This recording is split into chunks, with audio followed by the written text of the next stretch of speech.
नमस्कार दोस्तों, मैं हूं भास्करानंद डोभाल और आप देख रहे हैं हस्तरेखा का ये अंक, समुद्र शास्त्र का ये अंक अपने ही यूट्यूब के चैनल गो ब्लॉग्स पे। एक मेल हथेली हमारे सामने है और हथेली का आकार अगर हम देखते हैं तो यहाँ पे अगर हथेली देखी जाए तो सीधा सीधा आयताकार हथेली दिखाई दे रही है। एक रेक्टेंगल हथेली यहाँ पे दिखाई दे रही है। ऐसे लोग दार्शनिक किस्म का व्यक्तित्व लिए हुए होते हैं, मतलब एनालिटिक स्वभाव ऐसे लोगों का होता है। बड़े परखते हैं लोगों को, बड़ा जो है एनालिसिस उस व्यक्ति का करते हैं, तब जाके कोई निर्णय पे ये लोग पहुंचते हैं। धार्मिक भावना के भी अच्छे ये लोग होते हैं। दूसरी बात है, अगर कार्य क्षेत्र की बात करते हैं हम, तो ज़्यादातर ऐसे लोग मस्तिष्क से कार्य करने वाले होते हैं या बोलने से ऐसे लोगों का ज़्यादा कार्य चलता है। ये हथेली यहाँ पे दिखा रही है। लेकिन यहाँ पे एक चीज़ दिखाई दे रही है, जो इनकी बहुत अच्छी मस्तिष्क की रेखा है, वो धनुषाकार घूम के और चंद्रमा पे जा रही है, और चंद्रमा इस टाइम अनुकूल नहीं है। कुछ मामलों में बहुत ज़्यादा केवल सोचने वाले ऐसे लोग होते हैं जब ये क्रिया आती है कि मस्तिष्क रेखा बिल्कुल घूम रही है और चंद्रमा पे जा रही है और चंद्रमा अनुकूल नहीं है और बृहस्पति साधारण भाव में बैठे हुए हैं, तो ये परिणाम देता है कि कुछ मामलों में बहुत ज़्यादा केवल सोचने का कार्य होता है, कल्पनाएं होती हैं, धरातल पर वो चीज़ उतर कर नहीं आती है। ये फैक्ट है। दूसरी बात अगर देखें तो अगर ये भी इस तरह से अनुकूल न हो और ये बैठा हुआ हो, ठीक है ना, साधारण तरीके से देखें, और मस्तिष्क की रेखा इस तरह से हो, तो निश्चित रूप से चिंतातुर स्वभाव भी व्यक्ति का रहता है, जब तक ग्रह नक्षत्र अपने हिसाब से न आ जाए। दूसरी बात, अगर आप हथेली को देखेंगे तो सबसे पहले इसमें जो करियर और धन की रेखा है वो स्पष्ट रूप से कुछ कह रही है आपके जीवन के बारे में। इस पे भी चलते हैं। उससे पहले मैं एक जरूरी सूचना आप लोगों को देना चाहता हूँ। देखिएगा, यदि आप लोग हस्तरेखा शास्त्र में रुचि रखते हैं, इसकी तह तक जाना चाहते हैं या सीख रहे हैं, प्रैक्टिस कर रहे हैं, तो हमने आपकी सुविधा के लिए एक नया चैनल क्रिएट किया है, भास्करा पामिस्ट्री दर्पण। उसमें प्रत्येक दिन में जानकारी से भरा एक वीडियो डालता हूँ। विस्तृत से सिखाने की वजह से हमने वो चैनल क्रिएट किया है। तो उस चैनल में प्रत्येक दिन एक न एक लर्निंग वीडियो डाली जाती है। उस चैनल का लिंक मैं इस वीडियो की डिस्क्रिप्शन में दे दूँगा। आप उसमें विजिट कीजिएगा और उस चैनल को सब्सक्राइब कर लीजिएगा। जब भी मैं प्रत्येक दिन एक वीडियो उसमें डालूंगा तो उसका नोटिफिकेशन आपको चला जाएगा और अपने समय के अनुसार आप उस वीडियो को देख सकते हैं और उसका भरपूर लाभ ले सकते हैं। तो चलते हैं, देखिएगा यहाँ पे जो है, जो आपकी करियर और धन की रेखा है, चंद्रमा से निकल करके और सीधा शनि स्थान पर जा रही है। ये रेखा बहुत अच्छी मानी जाती है। बहुत लकी लोगों की हथेली में ये रेखा होती है, धन और करियर की इस प्रकार की रेखा। ये रेखा जिस भी व्यक्ति की हथेली में होती है, बहुत ज़्यादा मेहनत, बहुत ज़्यादा परिश्रम तो करवाती है, तब जाके 42 से लेके 45वें साल के बीच में व्यक्ति को कहीं चैन मिलता है और 45वें साल के आसपास ही भाग्योदय कराती है। लेकिन जब ये रेखा भाग्योदय कराती है तो प्रत्येक दिन व्यक्ति अर्निंग करता है, अपनी योग्यता के अनुसार, अपनी परिश्रम शक्ति के अनुसार प्रत्येक दिन धन का अर्जन करता है। और समय के अनुसार अगर व्यक्ति चाहे तो उसे लग्जरियस वाहन का सुख मिलता है, उसे अपना घर का सुख मिलता है और कहीं ना कहीं अपनी व्यापार का सुख मिलता है। ये रेखा व्यापार दिलाती है। ये व्यापार को बहुत उच्चतम स्तर का व्यापार दिलाने वाली रेखा है, ठीक है ना। चाहे आप नौकरी भी कर रहे हो तो नौकरी के साथ साथ अगर आपके हथेली में ये धन और करियर की रेखा इस प्रकार से है, तो ये व्यापार दिलाएगी, नौकरी में भी अच्छा रखेगी, साथ में व्यापार भी दिलाएगी। लेकिन देखिएगा, आपकी हथेली में अभी जो है कम से कम 1 से 1.5 साल तक व्यापार नहीं है। अगर आप करने की कोशिश करेंगे तो वो उस तरह से उभर कर नहीं आएगा, ना तो उसका फैलाव होगा, ना उसमें कोई ग्रोथ होगी। केवल ये है कि आपने नींव डाल दी है, बस ये रहेगा, व्यापार उठेगा नहीं। क्यों? देखिए, ये रेखा आपकी इस तरह से जा तो रही है, लेकिन ये रेखा 41वें वर्ष से थोड़ा सा फलित अवस्था में आनी शुरू हो जाएगी। 42वें वर्ष में इसमें इम्प्रूव होगा, ये और अच्छी तरह से होगी, और पूर्णतः जो भाग्योदय की स्थिति आएगी वो 45वें वर्ष में आएगी, जो वाहन का सुख, मकान का सुख और व्यापार का बहुत बड़ा सुख आपको दिलाने की स्थिति में आएगी, वो 45वें वर्ष है। हाँ, आपके जीवन में बहुत अच्छा जो है 41वें वर्ष से होने बैठ जाएगा। तो नौकरी के साथ व्यापार के जो योग बन रहे हैं वो कहीं ना कहीं 41वें वर्ष के बाद से बन रहे हैं। क्यों? इसमें भी एक चीज देखिएगा, जो आपकी ये रिंग फिंगर है, इसके नीचे वाला जो ये भाग है, इसको हम सूर्य का पर्वत कहते हैं, ठीक है ना। इसमें बहुत अच्छी रेखा है, ठीक है, गद्दी देने वाली रेखा है, कहीं ना कहीं जो है मान सम्मान प्रतिष्ठा देने वाली रेखा है। साथ में जो है आप देखोगे इस तरह से जो है एक त्रिकोण भी बनता हुआ दिखाई दे रहा है, जो पूर्ण नहीं बना लेकिन बन रहा है। और ये त्रिकोण का निशान होना व्यक्ति को बुद्धिमान बनाता है, व्यक्ति की बुद्धि अपने आप काम करने बैठ जाती है। और ऐसे लोग कला के भी पारखी होते हैं, सिद्धहस्त होते हैं। और निश्चित तौर पे सूर्य पर्वत पर इस निशान का होना ये बताता है कि व्यक्ति आने वाले समय में धनी होगा, अच्छा खासा धन अर्जन करेगा अपने जीवन के लिए, ये उसकी निशानी है। संभव होता है, असंभव नहीं है। ऐसा व्यक्ति पहले लखपति की श्रेणी में आता है, फिर अपने आप ही करोड़पति की श्रेणी में भी ऐसा व्यक्ति निश्चित रूप से आता है।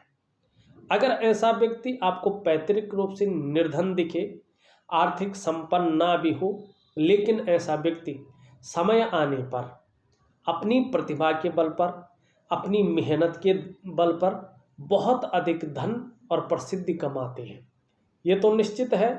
धनवान होने की निशानी आपकी हथेली में है, प्रसिद्ध होने की निशानी आपकी हथेली में, व्यापार की रेखा आपकी हथेली में है, धन की रेखा आपकी हथेली में है, गद्दी की रेखा आपकी हथेली में, मान प्रतिष्ठा सम्मान की रेखा भी है। लेकिन सूर्य वर्तमान समय में जून 2022 तक निम्न स्तर में बैठे हुए हैं, ठीक है ना। तब तक व्यापार में आप सोचना ही नहीं है। जून 2022 से आपका व्यापार अच्छा चलेगा, अच्छा धन भी आएगा, विस्तार भी होगा। तब तक आपको इसका उपाय करना है। अगर उपाय नहीं किया आपने, अपने शरीर में योगा और ध्यान क्रिया द्वारा इस चीज़ का उपाय नहीं किया, इसका प्राकृतिक उपाय नहीं किया, तो इसका फल आपको नहीं मिल पाएगा, ये निश्चित है। तो इसका मैं आपको उपाय दूंगा, ठीक है ना। दूसरा, ये जब इस प्रकार से बैठा होता है तो कितने अच्छे भी साइन बने हथेली में, कितने ही सुदृढ़ साइन बने, लेकिन वो फल नहीं देते हैं, क्योंकि सूर्य ऊर्जा का कारक है। और जब हमें ऊर्जा नहीं मिलेगी तो जो है संभव है कि हम कुछ नहीं कर पाएंगे। हमें एनर्जी चाहिए। चाहे हमारे गैजेट हैं, वो भी तभी चलते हैं जब उनकी बैटरी ठीक होती है, उनको एनर्जी चाहिए होती है। जब एनर्जी उनको मिलती है, हम भी तभी चलते हैं, तभी काम कर सकते हैं जब हमें भोजन मिलता है, और उससे जो एनर्जी पैदा होती है उसी से हम अपना काम करते हैं, अपने कार्य को प्रारूप देते हैं। तो ये जब अच्छी स्थिति में आएगा, ऊर्जा देने बैठ जाएगा, तभी जो है जीवन में सभी कुछ संतुलन अवस्था में जाएगा। अभी क्या है, अभी अगर व्यापार करें तो विस्तार नहीं मिलेगा, नौकरी करते हैं तो नौकरी में भी कोई खास ग्रोथ वर्तमान समय में नहीं दिखाई दे रही है, जो योग्यता, जो क्वालिटी और जो विद्या आपके अंदर है, जो नॉलेज, उसके हिसाब से चीज़ें उभर कर नहीं आती हुई दिखाई दे रही हैं, निखर कर नहीं आ रही। एक तरफ से कहें तो ये चीज़ उलझन देती है, दुविधा देती है। व्यक्ति जिस चीज़ में भी हाथ डालता है उसमें ज़्यादा सफल नहीं होता है, क्योंकि सूर्य जो है कमजोर भाव में बैठे हुए हैं, जबकि इसमें निशान बहुत अच्छे हैं। अब क्यों कह रहा हूँ, दूसरी चीज़ देखिएगा, यहाँ पे भाग्य रेखा अच्छी है, लेकिन भाग्य स्थान यहाँ पे बहुत बैठा हुआ है और यहाँ पे उठा हुआ है। एक तो सुबह उठने में कहीं ना कहीं जो है आप देखोगे तो आलस्य घेर लेता है व्यक्ति को। दूसरा, बेवजह की चिंताएं जीवन में आने बैठ जाती हैं। तीसरा, अगर इस तरह से ज़्यादा बैठ जाए तो व्यक्ति इस्तेमाल ज़्यादा होता है और कई बार धोखा भी खाता है, और ये नौकरी का भी मालिक है। कहीं ना कहीं जो है कई बार संघर्ष बढ़ाता है नौकरी में, या तनाव की सिचुएशन ये पैदा करता है। काम व्यक्ति करता है, सब कुछ करके व्यक्ति देता है, लेकिन कभी कभी श्रेय कोई और ले जाता है, क्रेडिट कोई और ले जाता है। कहीं ना कहीं संघर्ष उत्पन्न हो जाता है, और ये व्यक्ति के अंदर थकावट होना या मन न करना, वहाँ जाना है 10 बार सोचेंगे, वो काम करना है 2-4 बार सोचेंगे, करो ना करो, करो ना करो, इस चीज़ में फंस जाना, इस चीज़ को भी ये भाग्य स्थान दिखाता है। और इसके लिए उपाय दूंगा, आपको उपाय ही करने हैं। देखिएगा, जब आप थोड़ा सा अपने को बदलेंगे, दिनचर्या थोड़ा बदलेंगे, तभी चीज़ों में जो है निखरता आएगा और आपको फायदा होगा, ठीक है ना। यहाँ पे भी देखो एक शानदार त्रिभुज बन रहा है, सूर्य की तरफ जा रहा है भले ही, लेकिन बन रहा है कहीं ना कहीं रहस्यमय विद्याओं की ओर भी आकर्षण का ये केंद्र बनाता है। यहाँ पे देखोगे आप कहीं ना कहीं ये मछली भी बन रही है, तो भाग्य स्थान पे मछली है, बहुत अच्छी बात है। व्यक्ति थोड़ा अनुशासित ज़्यादा होता है, न्यायप्रिय होता है, और मैंने कहा एनालिटिक स्वभाव का होता है। इसके विरोधी कई कोशिश करें लेकिन इसको हरा नहीं पाते, लेकिन शनि यहाँ पे दबे हुए दिखाई दे रहे हैं, तो इस और भी हमें ध्यान देना है। मछली बहुत अच्छी है और अच्छी चीज़ों को बताती है, भाग्य स्थान में बैठी है, तो इसके परिणाम बेहतर मिलेंगे, ये चीज़ निश्चित है। यहाँ पे आप देखोगे एक रेखा इस तरह से जाती हुई दिखाई दे रही है, यूँ जा रही, और कहीं ना कहीं यहाँ पे एक शानदार जो है वर्ग की आकृति बन रखी है। ये व्यक्ति के अंदर अपने क्षेत्र में इतनी नॉलेज क्रिएट करवाती है कि व्यक्ति टीचिंग देने की क्षमता रखे, और कहीं ना कहीं जो है उच्च वर्ग की ओर व्यक्ति को ले जाता है। लेकिन तब जब बृहस्पति अच्छा हो, इस टाइम गुरु जो है यहाँ पे साधारण भाव में बैठे हुए हैं, और कहीं ना कहीं जो है ये शनि की तरफ झुके हुए हैं, तो पारिवारिक जो परेशानियां हैं, जो समस्याएं हैं, उनकी ओर भी जो है ये इंगित कर रहा है कि कहीं ना कहीं पारिवारिक समस्याएं, पारिवारिक तनाव या किसी भी प्रकार से जो है इस चीज़ को ये बढ़ाए हुए है। वहीं देखेंगे आप शुक्र का जो ये पर्वत है, इसको हम जानते हैं कला, सौंदर्य, सुंदरता और एक सुखद जीवन के लिए, चाहे वो शारीरिक सुख हो, मानसिक सुख हो, भौतिक सुख सुविधाएं हो, या मैरिटल लाइफ का ये मालिक माना जाता है, दाम्पत्य सुख हो, भाइयों से संबंधित सुख हो, परिवार से संबंधित सुख हो, इस चीज़ के लिए इसको जाना जाता है। ये यहाँ पे बृहस्पति से ज़्यादा उभरा हुआ है, और साथ में एक तिल का निशान भी इसमें है। तिल का निशान भौतिक सुख सुविधाओं में प्रभाव देता है, कहीं ना कहीं पारिवारिक सुख में भी प्रभाव देखता है। कोई ना कोई ऐसी चिंता व्यक्ति के अंदर, कोई ना कोई ऐसी चीज़ें रख लेता है जिसको हम कहते हैं कि किसी चीज़ की पूर्ति ना होना, किसी चीज़ का खटकना, कि सब कुछ है पर एक चीज़ रह गई जो मेन है। परिवार संबंधी वो उस सुख को भी दिखाता कि वो सुख मिलने में बड़ी देर लग जाती है, बड़ी कठिनाइयाँ व्यक्ति को झेलनी पड़ती है, और कहीं ना कहीं ये उस चीज़ में तनाव को भी दिखाता है, उस चीज़ में जो है कहीं ना कहीं जो है ये संघर्ष को भी दिखाता है, चिंता को भी दिखाता है। व्यक्ति डीपली उस ओर सोचने बैठ जाता है, तो उस चीज़ को भी ये वर्तमान में दिखा रहा है कि वो चीज़ें भी जो है आपके साथ कहीं ना कहीं यहाँ पे दिखाई दे रही। लेकिन अगर यहाँ पे बच्चों का हिसाब किताब देखें तो आपकी हथेली में ये बहुत सुंदर दिखाई दे रहा कि है, आपको निराश होने की ज़रूरत नहीं है। और कहीं ना कहीं जो है इसका जो प्रारूप दिखाई दे रहा है वो 2022 के शुरुआती क्षण में ही यहाँ पे दिखाई दे रहा है कि उस टाइम पॉजिबिलिटी ज़्यादा दिखाई दे रही है यहाँ पे। उससे पहले भी हो सकता है, लेकिन उस टाइम ज़्यादा यहाँ पे दिख रहा है कि ये चीज़ें होने की संभावना ज़्यादा है।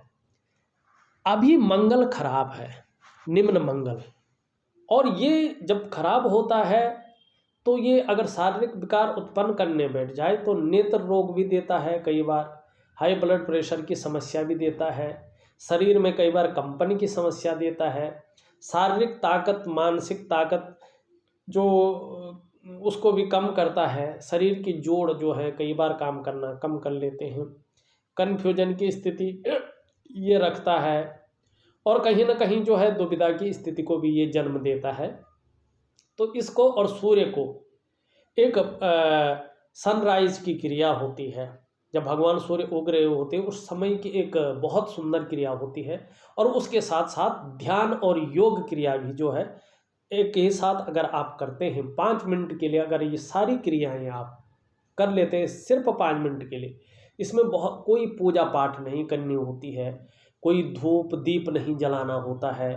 ये आप जो है योग और ध्यान क्रिया जो हमारे ऋषि मुनि किया करते थे, जो ये विज्ञान की तरह किया जाता है, और आज के दौर में इसका चलन तो बहुत ज़्यादा बढ़ गया है। अगर आप ये एक अनुशासनात्मक ढंग से विधि पूर्वक अगर करते हैं तो निश्चित ही सभी ग्रह अपनी अनुकूल स्थिति में आ जाएंगे और जीवन में बेहतरीन परिणाम आपको देखने को मिल जाएंगे। ये मैं ऑडियो के माध्यम से आपको भेज रहा हूँ, उसी हिसाब से करिएगा, बहुत सुंदर जीवन के लिए रहने वाला है और एक बेहतरीन परिणाम आपके जीवन में निखर के आएंगे। ये चीज़ जरूर बताएगी ये ध्यान और योग क्रिया।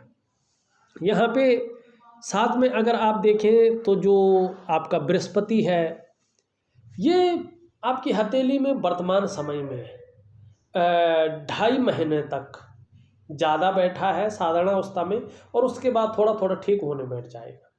लेकिन वर्तमान में ये साधारण अवस्था में ही बैठे हुए हैं, और इस अवस्था में गुरु बृहस्पति जी आपके अंदर थोड़ी सी साधारणता देते हुए दिख रहे हैं, सामान्य व्यक्तित्व देते हुए दिखाई पड़ रहे हैं।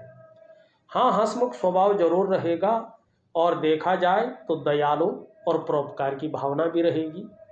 आर्थिक पक्ष लगभग ठीक ठाक रहने की उम्मीद है। यश प्राप्ति के लिए मन में झुकाव बना रहेगा। स्वतंत्रता और एक लीडरशिप की चाह रखने वाला व्यक्तित्व आपका रहेगा। इस चीज़ की और जो है ये बता रहा है। ले हाँ, साधारण भाव में यहाँ पे दिख रहे हैं।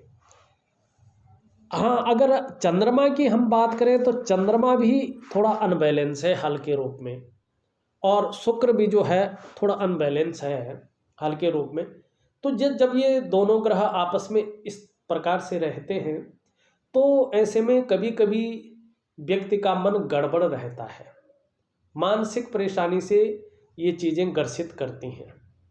कई बार ऐसा व्यक्ति जो है बहुत ज़्यादा भावुक हो जाता है, बात बात पर आंख से आंसू निकल जाते, इस तरह की समस्याएं भी आ जाती हैं। या इमोशनली जो है व्यक्ति बहुत ज़्यादा परेशान भी हो जाता है और मन अच्छा नहीं रहता है, और ये ज़्यादा हो गई तो फिर तनाव की स्थिति ज़्यादा आती है। मन से सीधा जुड़ा हुआ होता हमारा डाइजेस्टिव सिस्टम, इसलिए अगर मन सही नहीं होगा तो ज़्यादातर मामले में पेट भी ठीक नहीं रहता है। नींद आने में भी थोड़ा दिक्कत का व्यक्ति को सामना करना पड़ता है, और शरीर का हार्मोनल सिस्टम थोड़ा गड़बड़ा जाता है। और ख़ास तौर पे शुक्र भी ऐसा हो, मंगल भी ऐसा हो, सूर्य भी ऐसा हो, शनि भी ऐसा हो, और बृहस्पति भी साधारण हो, तो शारीरिक विकार भी उत्पन्न हो जाते हैं। क्षमता का कम होना भी इस चीज़ को, मन से मानसिक स्थिति भी थोड़ा सा तनाव युक्त होना भी इस चीज़ को दिखाता है। साथ में मणिबंध भी कोई ना कोई चिंता बनी रहेगी और कुछ समय तक संघर्ष बना रहेगा, इस और जो है इशारा कर रहा है। लेकिन जो चीज़ें उभर कर आ रही हैं वो 41वें वर्ष की बात, 42वें वर्ष के शुरू से अगर देखा जाए, चाहे धन के क्षेत्र में हो, आर्थिक क्षेत्र में, चाहे करियर के क्षेत्र में हो, आपका जो समय आ रहा है वो बहुत अच्छा आ रहा है। और 45 के बाद तो जो है इन चीज़ों के लिए आपको सोचना नहीं पड़ेगा, इस चीज़ की ओर जो है इशारा कर रहा है। अब यहाँ पे देखिएगा, यहाँ पे आपकी जो ये उंगली है पूरी तरह से झुक रखी है और ये आपकी झुक रही है शनि की तरफ। ये धार्मिक भावनाओं को जन्म देती है और कहीं ना कहीं जो है ईश्वर में विश्वास रखने वाला व्यक्ति का रहता है। अगर हम कहें कि धार्मिक भावनाएं रहती हैं, ईश्वर में विश्वास रखने वाला व्यक्तित्व रहता है, दयालुता व्यक्ति के अंदर रहती है, परोपकार की क्षमता भी व्यक्ति के अंदर अच्छी खासी रहती है, इस और ये उंगली आपको ले जा रही है। साथ में अगर ऊपर से देखें तो उंगली पॉइंटेड है, इस तरह से जो है यहाँ पे ये दिखाई दे रही है, बिल्कुल पॉइंटेड है, नुकीली है यहाँ पे। तो ऐसा व्यक्ति अध्यात्म में बहुत ज़्यादा रुचि रखने वाला होता है। और ये और भी अगर होती तब तो और चीज़ थी, तब बहुत बड़े साधकता की ओर व्यक्ति जाता है। जो बड़े बड़े साधक होते हैं उनकी तर्जनी इस प्रकार की होने बैठ जाती है। तो कहीं ना कहीं एक समय ऐसा आएगा कि अध्यात्म के क्षेत्र में अभी तो रुचि है, लेकिन पूरी तरह से घुल मिल भी जाएंगे, इस और जो है यहाँ पे दिखाई दे रहा है। घर नहीं छोड़ेंगे, गृहस्थी में रहेंगे, लेकिन अध्यात्म के क्षेत्र में भी विकास करेंगे।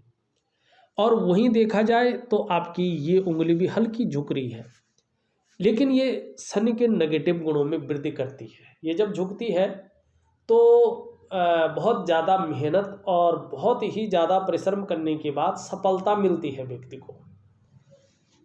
यहाँ पे सूर्य की देखें तो पूरी तरह शनि की तरफ झुक रही है, तो ये भी इस और इशारा कर रही है कि व्यक्ति नेम और फेम पाने की, यश पाने की इच्छा ज़्यादा प्रबल होती हुई यहाँ पे दिखाई दे रही है।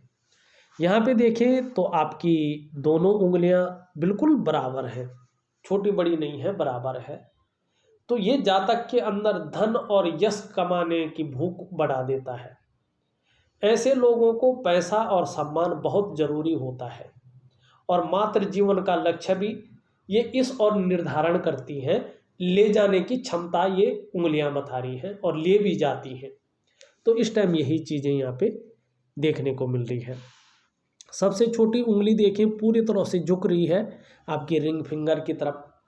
ये इस और इशारा कर रही है धन कमाने की ललक बहुत ज़्यादा बनी रहेगी।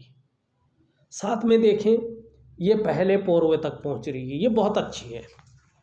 देखिएगा प्रैक्टिकल रूप से, भौतिक रूप से आप इसको आजमा के देखिएगा। जिस व्यक्ति की ये उंगली सबसे छोटी उंगली इस उंगली के इस पहले पोरवे तक पहुंच रही हो, ऐसा व्यक्ति निश्चित रूप से या तो व्यापार के क्षेत्र में रहता है या अगर नौकरी कर रहा हो, चाहे वो प्राइवेट हो चाहे सरकारी हो, अच्छे पद का व्यक्ति होता है। कुल मिला के बात करें, ऐसा व्यक्ति अपने जीवन काल में उच्च वर्ग का व्यक्ति होता है, श्रेष्ठ और सफलतम व्यक्ति होता है। और ऐसे लोगों के अंदर अपने बलबूते पर कुछ करने का गुण होता है और यही गुण ये उंगली आप में सर्वश्रेष्ठतम स्थिति में दे रही है। और ये चिपकी हुई है तो ऐसे लोगों के अंडर में भाग्य रेखा के सुंदर होने पे, प्रफुल्लित होने पे, फल देने की स्थिति में आने पे काम करने वालों की संख्या भी अच्छी भली हो जाती है। तो ये उंगली सर्वश्रेष्ठतम स्थिति में है। ये उंगली अंगूठा ऐसे है कि परिस्थिति के अनुसार ढलने वाला व्यक्तित्व तो बना रहा है। इच्छा शक्तियाँ भी बहुत अच्छी हैं, तर्क शक्ति भी ठीक ठाक है, बहुत अच्छी नहीं करेंगे इस अंगूठे के हिसाब से, लेकिन जहाँ पे लॉजिक के साथ अपनी बात रखनी है व्यक्ति रखता है, जहाँ पे चुप रहना है वहाँ पे चुप रहता है, मानी ढल जाता है उस हिसाब से। इस तरह का व्यक्तित्व है। उंगलियां अगर ढंग से देखी जाए तो सभी उंगलियों का झुकाव वर्तमान में मिडिल फिंगर की तरफ है। यह ठीक नहीं है, इसे अच्छा नहीं माना जाता है। क्यों अच्छा नहीं माना जाता? कि ये शनि के नेगेटिव गुणों में वृद्धि करती हैं और जब शनि के नेगेटिव गुणों में ये वृद्धि करती हैं तो तो व्यक्ति कई बार दुखी हो जाता है, या सब कुछ होते हुए भी खुशियों में कमी देखने को मिलती रहती है, और कहीं ना कहीं तनाव और संघर्ष की स्थिति, अड़चनों की स्थिति ऐसे में आ जाती है जीवन में। तो इसका तो मैं उपाय दे रहा हूँ आपको, ये निश्चित तौर पे करना पड़ेगा। अब यहाँ पे हृदय की लकीर देखें। हृदय की लकीर इस तरह से आती हुई दिखाई दे रही है। यहाँ पे एक रेखा नीचे की ओर है। ऐसा व्यक्ति जो है अपने माँ बाप की सेवा बहुत अच्छे तरीके से करने की सोचता है और उसकी कोशिश करता है। ये अच्छी भी बात है। ये बृहस्पति से मिल रही है, और जब ये बृहस्पति से मिलती है तो एक श्रेष्ठता देती है। व्यक्ति के अंदर एक प्रकार से कहें कि अपना स्वार्थ नहीं होता है, सबके लिए सोचने वाला व्यक्तित्व, बुद्धिमानी, विद्वता, तेजस्वी, सब चीज़ के गुण बताता है। ये अच्छी चीज़ है। और लेकिन यहाँ पे धीरे धीरे मोटी होती जा रही है जैसे जैसे उम्र बढ़ रही है। थोड़ा रिश्तों के प्रति सजगता दिखा रही है कि कहीं ना कहीं आप कितना भी अच्छा करो, ये चीज़ रह सकती है कि यार ये व्यक्ति जो है केवल अपने स्वार्थ के लिए सोच रहा है, उसकी पूर्ति के लिए सोच रहा है, इसके पास बहुत अच्छा है, फिर भी ये उस तरफ जा रहा है और बाकियों के लिए नहीं सोच रहा है। तो ये भावना दूसरी तरफ से आ सकती है। तो इस चीज़ का आपको ध्यान रखना है। लेकिन यहाँ पे एक रेखा और आ रही है और एक विष्णु का तिलक बना रही है। ये बहुत अच्छा है। एक तो आपके जो इष्ट देव हैं वो भगवान विष्णु हैं। अगर आप उनकी शरणागति जाते हैं, मानसिक या तन से उनकी जो है भक्ति करते हैं, तो निश्चित ही जिस काम को हाथ में लेंगे देर तो होगी लेकिन सबीर जरूर होगी, सफलता मिलेगी, समाज में मान प्रतिष्ठा, पद की प्राप्ति होगी। लेकिन कहीं गलती से स्वार्थ की पूर्ति के लिए गलत काम या गलत रास्ते पे चले गए तो फिर जो है चीज़ें उल्टी हो जाती हैं। तो व्यक्ति को थोड़ा सा जो है अच्छे कामों की ओर चलना चाहिए, अच्छी राह पर चलना चाहिए। रेखा ये जा रही है। अच्छे राइटिंग स्किल्स के साथ साथ नेतृत्व क्षमता के भी यहाँ पे गुण हैं। मंगल से एक रेखा जारी है और भाग्य रेखा पे मिल रही है। ज़्यादातर अगर मंगल भी ठीक हो या उस टाइम ठीक रहा हो तो ऐसा व्यक्ति ज़्यादातर आपने देखा होगा या तो फौज में रहता है, सरकारी नौकरी में। मैंने 2-4 हथेलियों का ऐसा अध्ययन किया है जो मेरे पास आई है। या तो ऐसा व्यक्ति जो है साहसिक कोई भी कार्य हो, उस कार्य में ज़्यादा व्यक्ति का मन करता है, उसमें ज़्यादा रहता है। थोड़ा सा जो है कभी कभी इन लोगों को उतार चढ़ाव झेलने पड़ते हैं। एक यहाँ से आ रही है, ये आपकी जो है 55 से और 65 वर्ष की उम्र के बीच में है। कहीं ना कहीं भाग्य का बहुत प्रबल साथ मिलेगा और उस टाइम आप काफ़ी अच्छा जो है किसी भी क्षेत्र में बहुत उछाल मिलेगा। जीवन रेखा भी बहुत सुंदर से, बहुत ही गजब की है। ये बहुत अच्छी है और यहाँ पे जो है कुछ ना कुछ ये बना रही है एक मछली का चिन्ह। तो जीवन का जो अंतिम समय है वो परिनिर्माण का है, मोक्ष का है। ये भी अच्छा है। परिवार के प्रति समर्पण की भावना बनी रहेगी। परिवार का सहयोग साथ जो है आने वाले समय में मिलेगा। अभी जैसा भी है वो चलता रहेगा कुछ समय तक। यहाँ पे जो है एक रेखा जारी है, ये बिजनेस की रेखा है। ये मन के अंदर बहुत ज़्यादा बिजनेस देता हुआ दिखाई दे रहा है, बिजनेस के गुण देता हुआ दिखाई दे रहा है। लेकिन अगर कर भी रहे होंगे, क्योंकि जिस तरह से रेखा है ये तो पूरे बिजनेस की तरफ ले जा रही है, नौकरी के साथ साथ कर भी रहे होंगे तो उसमें विस्तार और फैलाव तभी मिलेगा जब ये दोनों जो है अच्छी स्थिति में आएंगे। यहाँ पे देखो एक शानदार जो है त्रिभुज भी बना रहा है जिसको मनी ट्रायंगल कह रहे हैं। ये भी कह रहा है कि 42 वर्ष की आयु के बाद ये एक्टिवेट हो जाएगा और कहीं ना कहीं जो है जीवन में बड़ी सफलता हासिल करवाएगा। एक रेखा इधर से जारी है, मस्तिष्क की ओर जारी है। थोड़ा सा जो है मस्तिष्क यहाँ पे मंगल से मिल रहा है तो कहीं ना कहीं गुस्सा, चिड़चिड़ापन ज़्यादा आ सकता है, इस ओर ध्यान रखिए। कुछ रेखाएं इधर जारी हैं, लिए अभी भाग्य रेखा पे मिलती है तो बड़ी यात्रा की ओर जो है इशारा करेगी। इस तरह से भी जो है दिखाई दे रही है। पूरा त्रिभुज नहीं बना, अगर बनता है तो बुढ़ापे काल में अचल संपत्ति का या अचानक जो है धन लाभ की भी ये स्थिति में ले आएगा। देखा जाए तो मैंने हर रेखा का, हर चिन्ह का आपको जो है पूरी बता दिया है, और ये मंगल की रेखा भी है यहाँ पे, लेकिन कहीं ना कहीं ये रेखा भी पुष्ट नहीं हुई है, तो इसलिए इसके बारे में ज़्यादा भविष्यवाणी नहीं कर सकते हैं। देखिएगा, कुल मिला के बात करें, जीवन काल के 41वें वर्ष से आपका व्यापार के योग ठीक बन रहे हैं, और जो ग्रहों की स्थिति है वो 2022 के जून जुलाई से इस चीज़ की ओर आपको ले जा रही है। उससे पहले बहुत ज़्यादा कुछ नहीं है व्यापार में। उससे पहले अगर आप कर रहे हैं तो करते रहिएगा, उछाल आपको उसके बाद मिलेगा। नहीं कर रहे हैं तो शुरू मत कीजिएगा, आप जून जुलाई 2022 के बाद शुरू कीजिएगा, बहुत अच्छा रहेगा। परिवार का सुख, दाम्पत्य जीवन का सुख, शारीरिक मानसिक सुख की बात अगर करें तो आने वाले जो है 41वें वर्ष से ही इस ओर जो है ये अच्छा स्थिति में आने की संभावना दिखाई दे रहा है, और मन की जो कामना अंदर है परिवार से संबंधित वो पूरी होती हुई दिखाई दे रही है यहाँ पे। दूसरी बात, अगर हम यहाँ पे देखें, थोड़ा सा शनि और सूर्य आपके जो है अच्छी स्थिति में नहीं है, बृहस्पति बहुत ज़्यादा अच्छी स्थिति में नहीं है, तो इसको भी ठीक करने का सभी कुछ मैं उपाय दे रहा हूँ। बहरहाल जीवन काल का 42वें से लेके जीवन में बहुत बेहतरीन अवस्था आने वाली है, और 45 के बाद तो जो मैंने बताया है उस तरह की गोल्डन अपॉर्चुनिटी आपके जीवन में आएगी। अच्छी तरह से भुना लीजिएगा और सजगता से काम कर लीजिएगा, बहुत अच्छी हथेली आपकी आने वाले समय की है। इस वीडियो में बस इतना ही। एक नई वीडियो के साथ पुनः उपस्थित होऊंगा, तब तक के लिए नमस्कार।